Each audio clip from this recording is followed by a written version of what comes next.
ধৰ্মীয় ৰীতি নীতি মাংগলিক কাৰ্যসূচীৰ ৰামদিয়া সাৰ্বজনীন শ্ৰী শ্ৰী মা মনসা পূজা আৰম্ভ। ৰামদিয়া সাৰ্বজনীন শ্ৰী শ্ৰী মা মনসা পূজা পৰিচালনা সমিতিৰ উদ্যোগত বিগত বৰ্ষৰ দৰে এইবেলিও 6 দিনীয়াকৈ শ্ৰী শ্ৰী মা মনসা পূজা আৰম্ভ হৈছে। নিশা পূজাৰ মুখ্যদ্বাৰ মুকলি কৰি হাজো শুৱালকুছি সমষ্টিৰ বিধায়ক প্ৰকাশ চন্দ্ৰ দাসে সনাতনী ধৰ্মৰ কথা উল্লেখ কৰি মা মনসা দেৱীৰ ওচৰত সমাজৰ অপায়মংগল বিনাশ হোৱাৰ কামনা কৰে। বন্তি প্ৰজ্বলন কৰে ব্যৱসায়িক মহানন্দ ঠাকুৰীয়াই। ইয়াৰ পিছতে কুসুম দেৱীয়ে পৰিৱেশন কৰা নাগাৰা নামৰ উদ্বোধন কৰে ৰামদিয়া আৰক্ষী চকীৰ ভাৰপ্ৰাপ্ত বিষয়া অনুপম শইকীয়াই।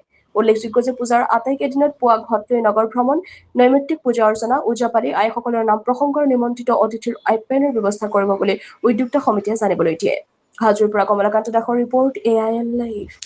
ৰামদিয়া সাৰ্বজনীন শ্ৰী শ্ৰী মা মনসা পূজাৰ আজি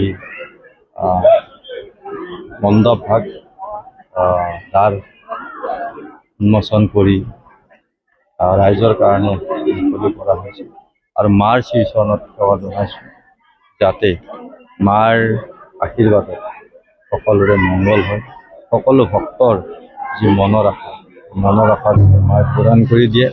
তাৰ কাৰণে মা মনসা দেৱীৰ শ্ৰীচৰণত সেৱা জনাইছোঁ আৰু হাজো শুৱালকুছি সমষ্টি কেইবাখনো এনেকুৱা মা মনসা দেৱীৰ পূজা আজিৰে পৰা 5 দিনীয়াকৈ আৰম্ভ হ'ব আৰু এইখন পূজাৰ অতি মহত্বপূৰ্ণ পূজা। ইয়াত 5 দিনকৈ মহাভোগ ইয়াত মানুহক ভোগ দিব, মহাভোগ চলিব আৰু মাৰ ভক্ত বহুত অসমৰ বিভিন্ন ঠাইৰ পৰা মাৰ ভক্ত ইয়ালৈ আহে আৰু প্ৰমোদ বেজবৰুৱা এজন মনসা দেৱীৰ সাধক, তেখেতৰ যথেষ্টভাৱে এই পূজাখন আন্তৰিকতাৰে অনুষ্ঠিত কৰে। তেখেতৰ কিছু তেনেকুৱা মা মনসাৰ সাধক আছে, ভক্ত আছে যিসকলে এই পূজালৈ আহে। গতিকে মই এই সস্তৰ অঞ্চল ৰামদিয়া অঞ্চলৰ বাকী ৰাইজৰ যি মনৰ আশা, যি মনৰ কামনা পূজা অৰ্চনা কৰিব, মায়ে যাতে সকলো পূৰণ কৰি দিয়ে আৰু আমাক পৃথিৱীত বা সমাজত শান্তিৰে জীয়াই থকাৰ কাৰণে মায়ে যাতে সকলোকে শান্তি দিয়ে, আশীৰ্বাদ দিয়ে আৰু সকলোৰে যাতে মংগল হয় তাৰ কাৰণে মাৰ চৰণত সেৱা জনাইছোঁ। চাওক, আজি আমি সৌভাগ্যৱান, আমাৰ যিজন মই ভাই বুলি মানি আহিছোঁ, নিজৰ ভাই বুলি আজি বহুত দিনৰ পৰা আমি চলি আছোঁ, সেইজনকে বিধায়ক হিচাপে পাইছোঁ আৰু সেইজন বিধায়কৰ দ্বাৰাই আজি 5 দিনীয়া যি ৰামদিয়া সাৰ্বজনীন শ্ৰী শ্ৰী মা মনসা মন্দিৰত যি মনসা পূজা হ'ব তাৰ আমাৰ মুখ্য দ্বাৰ মুকলিকৰণৰ কাৰণে বিধায়ক মহোদয়ক আমি আমন্ত্ৰণ জনাইছিলোঁ।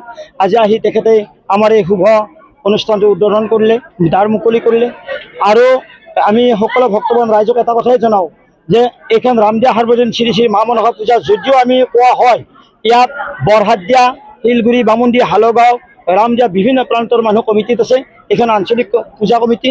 গতিকে আমি ইয়াত 1 লাখ মানুহৰ 4 দিনৰ কাৰণে 1 লাখ মানুহৰ কাৰণে মহাভোগৰ আয়োজন কৰিছোঁ। কিন্তু আচল কথা হৈছে কি 19,500 টকা আমাৰ কমিটিৰ চান্দা উঠে, আমি কিন্তু 1 লাখ মানুহৰ কাৰণে 11 লাখ টকাৰ এটা বাজেট লৈছোঁ, বৃহৎ বাজেট এটা লৈছোঁ। কেনেকৈ সেইটো পূৰণ কৰিব পাৰি তাৰ কাৰণে এটা চেষ্টা চলাই আছোঁ। গতিকে ভগৱানৰ ওচৰত আমি প্ৰাৰ্থনা কৰিছোঁ যিসকল ভক্ত আহিব তেওঁলোকৰ মা মনসাই মনৰ আশা পূৰণ কৰক। যিহেতু কলি জাগ্ৰত মনসা, গতিকে তেওঁ মনৰ আশা পূৰণ কৰক, ভক্তসকল আহক, মাৰিমৰকৰ পৰা ৰক্ষা পাওক, সন্তানহীনৰ পৰা সন্তান পাওক। গতিকে আমি এইখিনি কামনা কৰিছোঁ আৰু বিধায়ক মহোদয়ক বিশেষকৈ মই আহ্বান জনাইছোঁ বা অনুৰোধ জনাইছোঁ তেখেতে আমাৰ অঞ্চলত কাম কৰিব আৰু ভগৱানক প্ৰাৰ্থনা জনাইছোঁ, মাক প্ৰাৰ্থনা জনাইছোঁ অকল বিধায়ক নহয় যাতে আমি ভৱিষ্যত মন্ত্ৰী হিচাপে পাই যাতে এনেকৈ লগ লাগি বহি থাকিব পাৰোঁ, একেলগে থাকিব পাৰোঁ, তাৰ কাৰণে আমি ভগৱানক প্ৰাৰ্থনা জনাইছোঁ। যিকোনো খবৰ আৰু বিজ্ঞাপনৰ বাবে যোগাযোগ কৰক 7896121996।